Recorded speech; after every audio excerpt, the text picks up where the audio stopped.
Hey, ladies and gentlemen, and welcome to what is the biggest King of the Hill of all times, at least so far. We've managed to drag the Beyond All Reason devs into the King's position, and we've surrounded them with 117 peasants, all on the Raptor Crater, the fan favorite.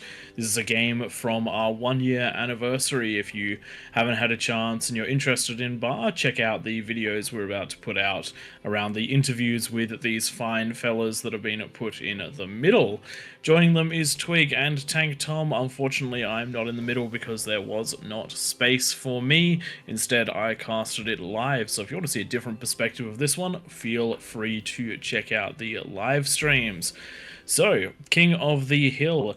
In this particular instance, we've given the Kings a 100% bonus. We know that Flo is an experienced King. We know Twig and Tank Tom are as well. But beyond that, I don't believe any of these players have had the opportunity to go forth and venture out. So the builds are going to be non-optimal, but the economy is going to be there to match. Now, around the outside, there are significantly more peasants than there are places, which means we're going to see some mad eco. If you look at the very top middle at the moment, you can actually see 3 players all spawning without mexes next to each other. With the 2 spots in front taken by different players. These guys are going to have to work together if they want to win this one. You would think with plus 100 the Kings might have this one in the bag. I know if we put our regulars in there, they very much well would. But experience trumps game development potentially, and we'll see exactly what happens. Joining me in the booth is Twig and Tank Tom, who are going to give a unique perspective because of being the one to play this.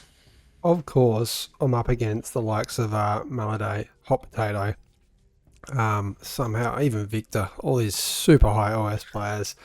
Not and fair. Nuke Clan. You're going to be in trouble with Nuke Clan. Those Jay guys get the aggression on early. Yeah, and I kill you for fun. Noot noot.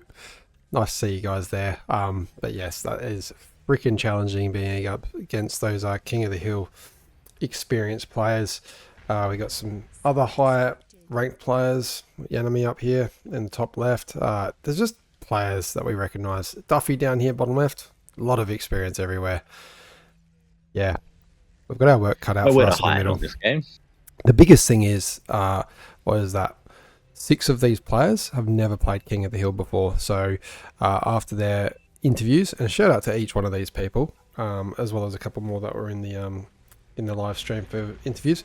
Really interesting things they had to say about what they've done in the game, and check those videos out when we release them, or jump on the Twitch and watch the replays or the YouTube replays. You can find them there. Jumping in here to King of the Hill straight afterwards and testing out their game skills, probably put them a little bit on the back foot, just saying get in there, but they did well. They did. So a quick rundown of the rules for those of you that are not aware. The Kings go up against some pretty insane odds, but because they each have access to 6 or 8 mexes, as well as that bonus, they have a decent chance to run away with things in that first 10 minutes of no rush timer, denoted by the lava. We have turned air off. We've turned off certain things like Ragnarok's, Ballisticas, and air, and then we do ask that nobody uses buildings offensively, which means not to Juno the enemy bases, try to Juno only your side, and building your artillery far enough back that it isn't going to affect the build spaces of the players. However, if you do see some rule breaks in this one, we're not going to be too focused on it with this many players, and with the devs in the middle with the plus 100, the focus on was just having a good game, so rules were slightly more relaxed in this one. Interesting eco here out of Robert. Mass conversion, mass build power, staying with T1 a little bit longer than we usually see. I'm getting my lab up even a little bit late here at 70-80%. Usually I would like to see a T2 lab thrown down between that 3 and 4 minute mark. Same case here for actually a few of the Kings. So focusing on getting defenses up. What we like to usually promote is putting defenses up in the last minute or 2 of the game, so that you're not wasting any metal. Having said that, overflowing here for a lot of the kings, or at least some metal in the bank. So if you've got it, I suppose, spend it. Going into some advanced solars over here, good way to scale, especially with that insane bonus. Just need to make sure our storage is down. You can just see, like with the reclaim of that T1 lab overflowing straight away. Storages and quick expansion. Here we go, T2 lab going down, and we'll see hopefully a fusion put down straight away after that comes out. Something else that is very worth mentioning, the Kings were also, being first time right off of the interview, several of them forgot that there was a 10-minute no rush timer, so that does certainly explain some of the moves that people went with. Plus it was probably about, I don't know, 6 a.m, 7 a.m for some of them. I even remember one of the interviews, some guy was saying that he was hiding in the corner of the room whispering to answer our questions so they didn't wake up his housemates. Good on you guys. Dedication to the game, and that is something which we do want to just, while we are in this no rush timer at the beginning, we do want to just give a big shout out to all the moderators and all of the developers. These guys put time and energy into the game that we all love, for no reward beyond that of success and community appreciation. This is not a job, this is a hobby. Well, it is a hobby job. So massive shout out to those guys. If you ever see these plus symbols in the in-game, make sure you let them know how much you appreciate the game. Wow, Jellio going for their second fusion down here in the bottom left. And I just hate that Duffy's able to get a fusion up probably almost before me. Yeah, I've only just started mine and theirs is almost finished off of just 2 mixes and no bonus. Come on. Maybe that's just pointing out a lack of skill from me. We've got the first fusion going down for Flow in the middle. That's going to be followed straight away by an Aphis. Problem right now is build power. You can see 5,000 metal in the bank and just not able to spend it. That it really throws you the extra bonus. You don't know how to scale when you've not done it before, or you've not done a bonus that you're used to. So going up to plus 100s here, it just really changes things. And Plus everything 100 comes in such is an big insane chunks. amount of metal. Yeah. Energy was my biggest problem here. You can see I'm dropping down to almost nothing with the wind, relying on wind. Big mistake by me not having any solars. And Got metal build solars. yeah, I've got almost enough metal for a T2 lab. When each one of the solars gives you plus 40 energy, they're a pretty good investment. Even I swapped over to solars in the next game, when we did AllReasonNoLogic versus the world. We would make a video on that one, but we lost. So We held out way hide that longer one than I away was in the expecting VODs. for that. The meta for peasants, especially when you get this many peasants in the one game. I can just hear a few shots here. So these are the things that we asked not to happen. These are agitators. Yeah, it's when you get this many in the game, just the fact that some of these peasants scale as fast as the kings, even though there's that bonus, is just like crazy. And it makes for an absolute 8 PM test. We do have T2 advanced construction turrets turned on for this one. I almost always forget these, like way too much. So just trying to get them down, knowing that the 8-minute is coming up shortly. I'm already teeing up my T3 lab. I know I'm going to have enough metal for it. So with spam, T3, and a very small unit cap of just 253 units per player, unfortunately not balancing per team. Yeah, we're going to have issues with spam. I do want to note though, and this might be you heard it here first, that there has been very strong talks about a unit cap imbalance being able to be applied to games shortly. So we'll see that shortly. We could see a major change for King of the Hill, because that'll suddenly make tick spam viable for the Kings, which it never has been before. Something I just want to quickly add about those T2 construction turrets. They are technically less efficient than the T1 construction turrets. They cost 800 and something metal versus the 210 of a build turret, and they only give you 3 times as much build power. What they do give you is a little bit of extra range and the ability to use less unit cap, so swapping over to them after a while is a good idea, but when you're doing your early scaling, they're not necessarily necessary. Pretty spot on. For like 10-minute mark, they don't make too much difference. But when Yes. every unit counts later on, not having another 10 build turrets makes a huge difference when you can have another 8 or 9 T3 units instead. Now, with the 10-minute mark elapsing, this is the go time for all teams. The lava has dropped and there are 518 units on the map. Interestingly enough, quite a lot of them are actually for the Kings, but they're not necessarily in all the right places. Bottom right side is being hit by a large wave of fast movers. It is running into a lovely line of grunts and pawns and a comm, some turrets as well. However, ticks in at the base, and this is a disaster scenario. 10 minutes in and units already pumping through a front line is one of the things you need to avoid at all costs, because if a player gets shut down early, then it's going to be up to the players on each side to hold a lane, and holding an extra lane is incredibly difficult. It restricts your ability to push out. Thankfully, we do have units coming out of flow, coming to assist fast movers again within the Jaguars, coming to clean these up, and we do have units moving across from Seth D game as well.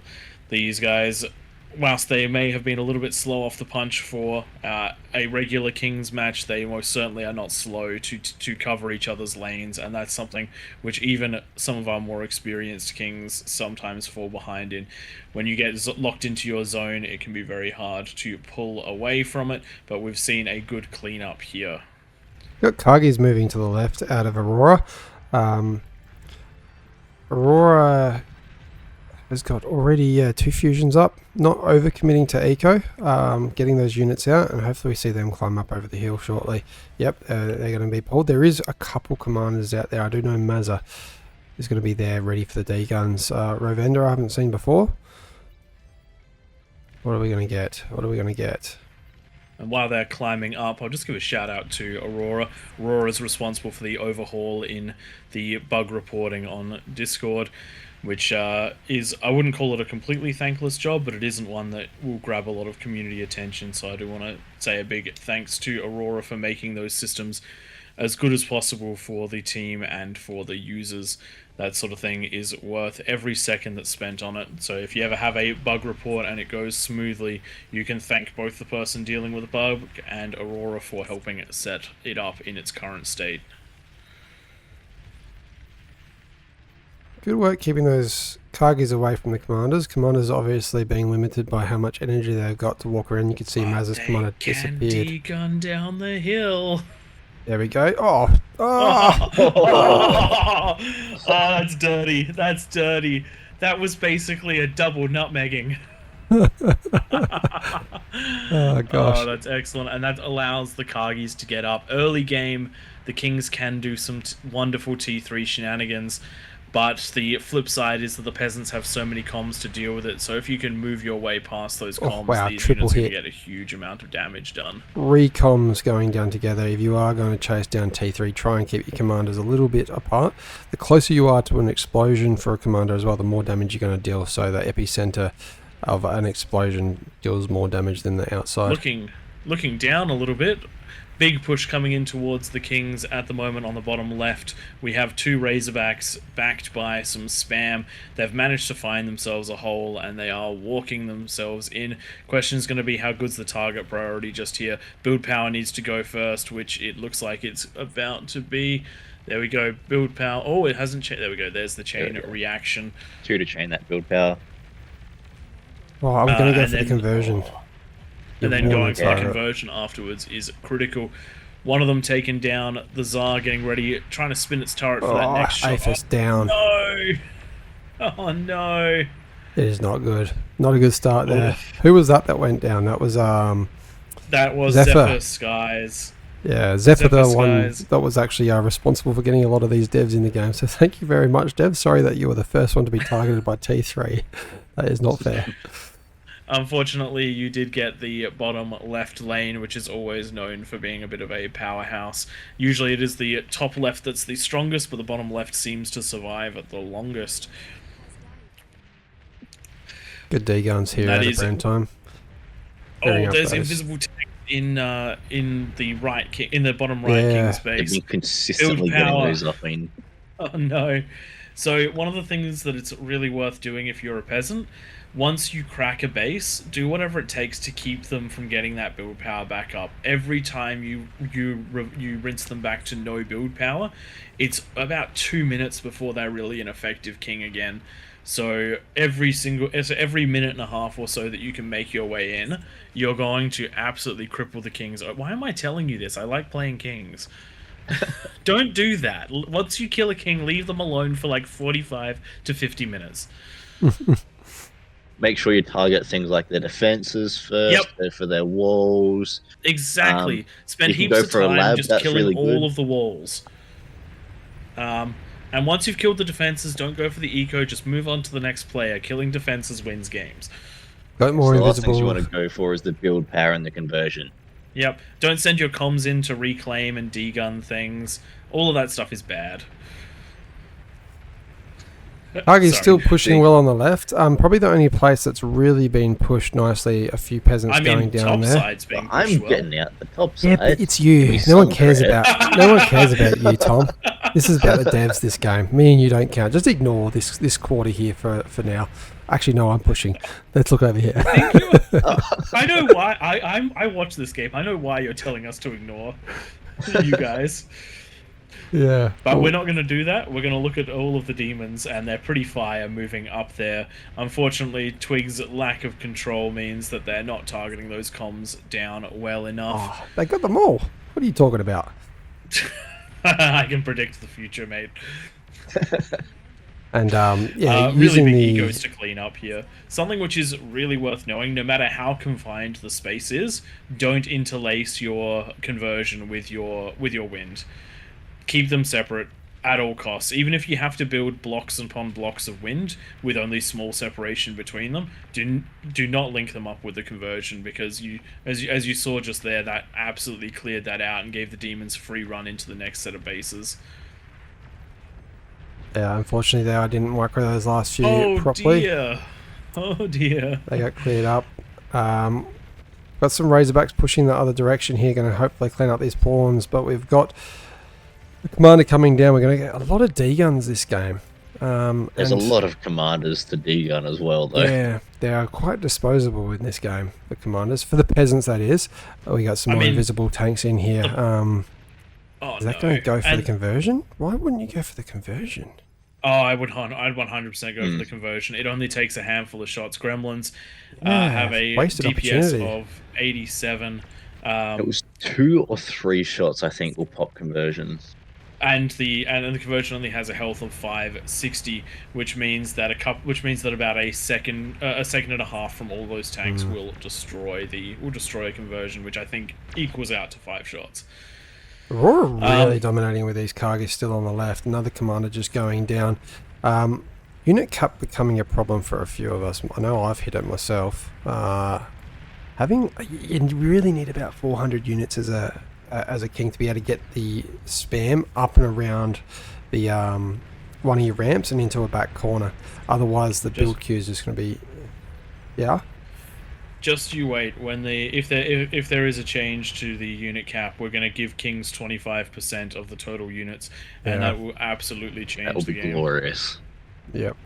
That'll be ideal. You'd ask why not 50-50? It was 50-50. I think kings pretty much have it under wraps. All you need to do If is it was just 50-50, then the players on the peasants team would get less than 200 units per. Yeah. So 25% is probably a really good guess at what we'll need, and we'll start there and we'll work through that. So join in on these King of the Hill games on Sundays in Australian evenings. I think European bit after midday, maybe late afternoon, and a bit early in the morning for those over in America. So things are looking pretty good for the Kings if we zoom out. Both sides have been basically taken, and units are starting to push into the corners. The blue side, the peasant side is continuing pressure on the bottom, but I wonder how long that pressure can hold up with the kings managing to move around. That 100 bonus really coming to play and giving the kings a shot, even with two players basically completely reset. Yeah. Is it beginner's luck? And are we going to be able to see a continuous roll? We've just moved over to the Shivas here, slightly cheaper, but they really do pack a punch. Shivas are Yeah. a very good T3 choice in King of the Hill because they are cheap. They're cheap enough that losing a few of them to a com is just not a big deal. If you compare that to losing a Juggernaut to the com, you're talking about 29,000 metal gone in one fell swoop. Unless it manages to blow up in a good place, that is not what you want to see. We've got another run through here of pawns through the middle. So this base has been taken out. Jack, unfortunately, being picked on quite a lot early days. By keeping these bunched up, when these pulsars shoot, they actually take out multiple pawns at a time. That laser shot going through anything nearby, you can see about 5 going down in that one shot, and managed to actually clean these up quite well. I usually wouldn't advocate for big T2 defenses against spam, but you can do alright. If you guys want to see an absolutely amazing pulsar taking out multiple units with a single shot, last week's King of the Hill match, there's a Marauder Rush that tries to get past a wall of defenses. The pulsars all fire, and the Marauders walk into them. They take out so many just because of the time that those beams are on. Absolutely phenomenal. I don't think I've ever seen that much T3 taken out from a single pulsar shot. Well, there was lots of pulsars, but they all the shots happened at the same time, so it was a single shot. Now that we're at just over the 20-minute mark, just touching on 21 minutes, it is at the stage now where the peasants have been able to build up defences adequate for dealing with this T3. So what I know I did wrong in this game is I thought, oh yeah, plenty of minutes. You can see I'm full right now. I stopped scaling after my second APHIS. Man, my base setup's terrible. Yuck. It never stops scaling in these matches. You have to do what you can because you are currently pumping out a massive line of thugs at the moment. Those need to be T3 labs, and they need to be demons. You need to be pumping out how many? You're pumping out about 3. You're pumping out about 3 thugs a second. You need to pump out 3 demons a second. Yeah, that's what you need in this sort of game with so many peasants. Tom, nice demon push up here. Speaking of, got the tigers in there as well to absorb a little bit of the heat. They do quite well at getting places quickly and doing reasonably good damage. Unfortunately, once again, pulsar. These are starlights. The moving pulsar. It's doing a lot. Something he's got rough trying to push up there. I can't see where it came from, but a catalyst was used to defend against those tigers. Really? That's a really good use of a catalyst. The peasants doing well here, so this lane was obviously felt, but they're just filling in the gaps, capturing the metal again, trying to upgrade it, keep that eco coming in. I mean, without the unit cap, I can't ask this of Aurora, but what you want to do is send at least some twitches or something up here, being Cortex, and just try and cap these areas, drop down a couple twin guards just to prevent space being taken back by the peasants. Obviously not possible when you're at unit cap continuously. No, and that is why we're seeing the swap over to behemoths. This is a behemoth every 40 seconds off of 4 APHIS economy, whilst producing spam. I wish I told Aurora that the T2 construction turrets are on right now. Plenty of T1. It is what it is. Everyone was dealing with their own problems at the moment, and even coming out of the middle, we're getting massive amounts. Flow is producing massive amounts of T3 spam, but the question is it going to be enough to convert this into a win? Because the longer the longer games go on, the further ahead the peasants can push, just because of the unit cap. And right now, they are sitting at a 37% army advantage. At this point, probably Robert's best move would have been to build spam and go and assist all these Razorbacks, because even though there's enough here to definitely push this way, just these few pulsars are going to take out quite a few of those Razorbacks and these SARs. So we're going to Every sit there unit in the quietly. game has a counter, and the counter to pulsars is making them waste their shots. How's this going to go? That- I've got the demons coming down as well. Sorry, oh no, that's not me. That's Melody. That is the enemy. Yeah, demons are coming. Many demons are coming. The top right side has decided it is go time, so we're seeing the demons starting to push in.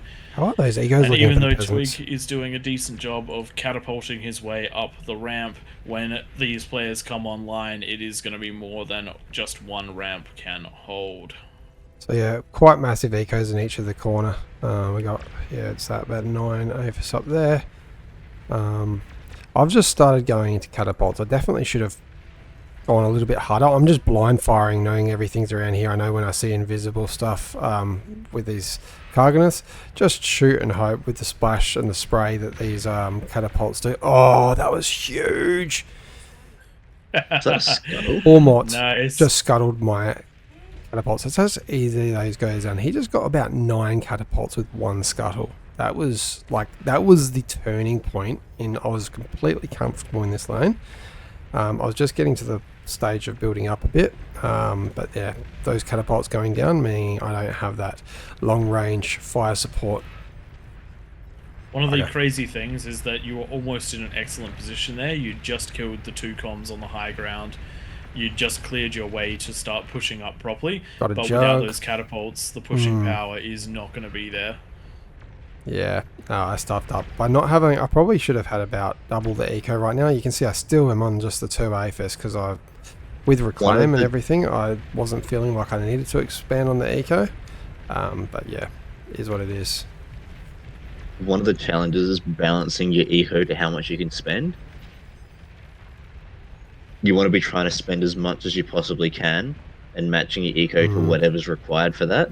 You don't necessarily need 10 AFIS if you can only spend 4 AFIS worth of income, Yeah, because that's just units that you don't have access to at that point. One of the telltale signs of whether whether there is enough eco. The way that I judge it is I look at the team's medal bars, and if there is even a single player that is bouncing off of the bottom, it means that it's okay to add more eco. But if there isn't a single player bouncing off of the bottom, then it means it means that you have enough eco for the time being. unfortunately, Because most of anything my you don't team's use dead there. will bounce to someone else.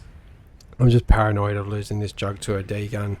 I know that there's a couple commanders over here. I'm trying to wait for these thugs to get in front. This is where I was trying to spend my metal in thugs. I probably should have just kept it at the pawns. 100%. There is at this point in the game, a thug won't take more shots than a pawn will per cost of metal.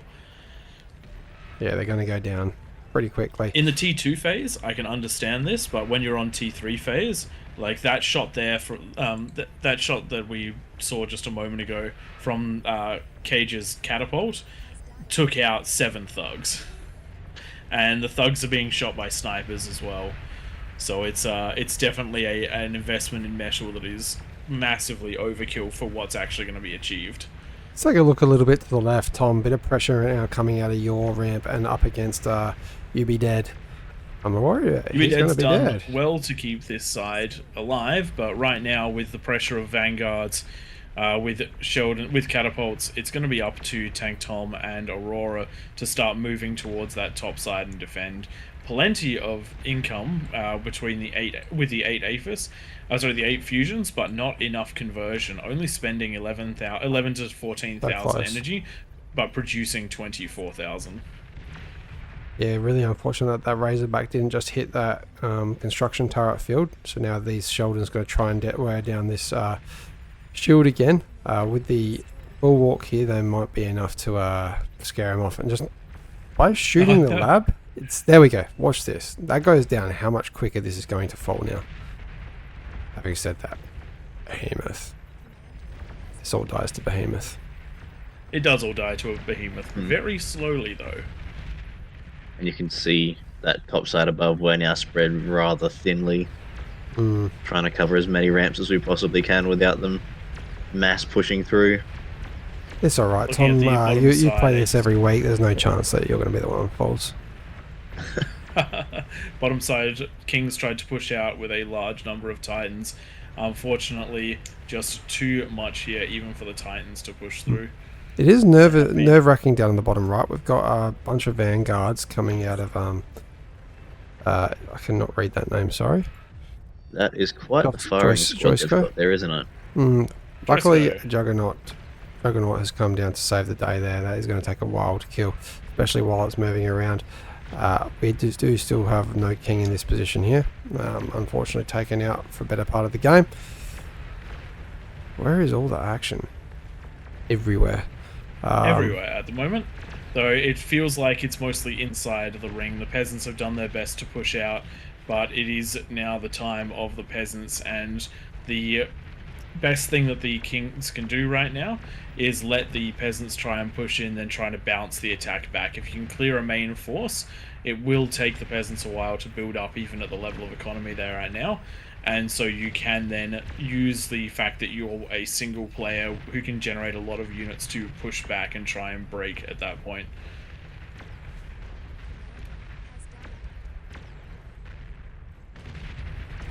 Nice D-gun by the commander being taken out there.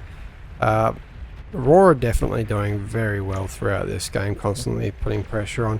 The right and the left still the weakest points for the peasants, naturally as well, because they got the least spawn positions up there. But yeah, no real progress kind of past that line there, or this line over here. The same up here, we've kind of got into this top section, but really nice defenses here. A number of bulwarks stopping that progression up to the north there on the left side. Ecos still very much in the advantage of the peasants, about 50 to 60% ahead for that metal income. Realistically, the Kings have reached a team income of about as high as they're going to manage, without being too detrimental to their ability to have units. Tom losing his construction turrets there. He's only got the one T1 lab for spam. I think that's a little bit of a mistake. You want to at least have 2 or 3 in Kings, just so that you can... Is it empty on metal, though? No, I'm talking about the fact that he's up against snipers. Oh yeah, that. And I'm covering 4 lanes. Look, I'm going to be honest. I'm becoming a really big advocate for building yourself a couple of catalysts in your base for defense, because you could drop a catalyst on these snipers and eliminate them completely. No line of sight needed, no spam, no unit loss. Huge cost to the enemy, no cost to you, really. There's this big push coming in on the top side at the moment. Yeah, there's a lot of stuff. That is 4 ramps massing all at once.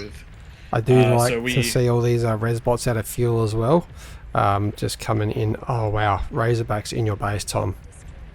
Yeah. Yeah, totally not the lane that's going. That was a coordinated assault. Just take out my stuff while you're at it as well. 3 lanes attacking with snipers, pulsars, and vanguards, all different angles, and then the massive number of Razorbacks punching in.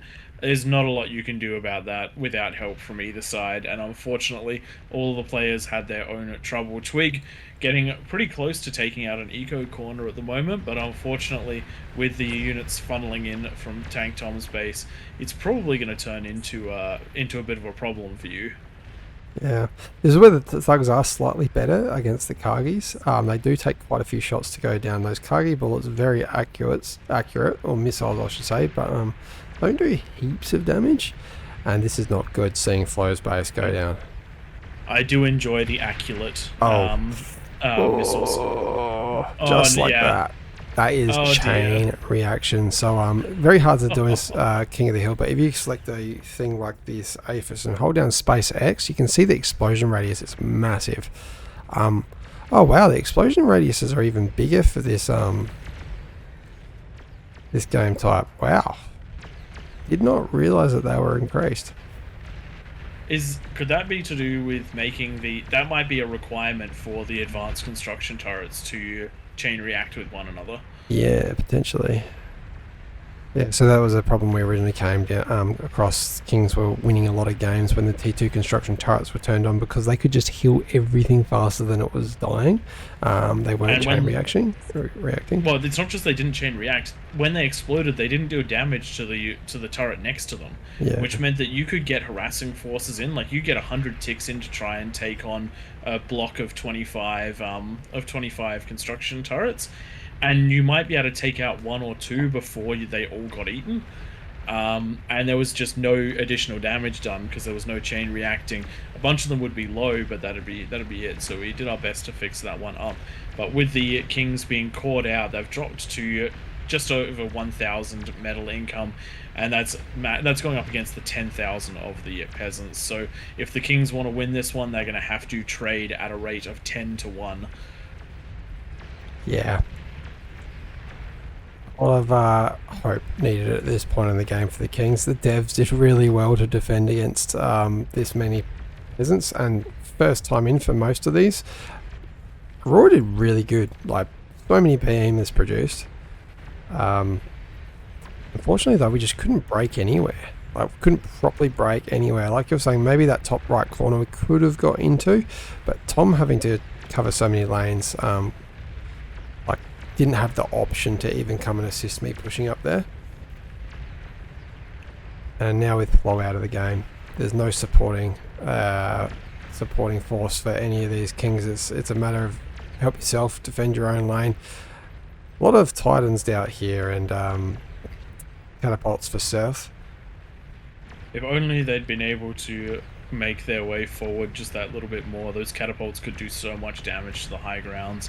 And once the high ground defenses were broken, the Titans may have found their way up. But this has been a rough game for the Kings from start to finish, with a lot of aggression going into the right places. It is very hard to realize just how much defense you need as a king, because you can face the wrath of a lot of players.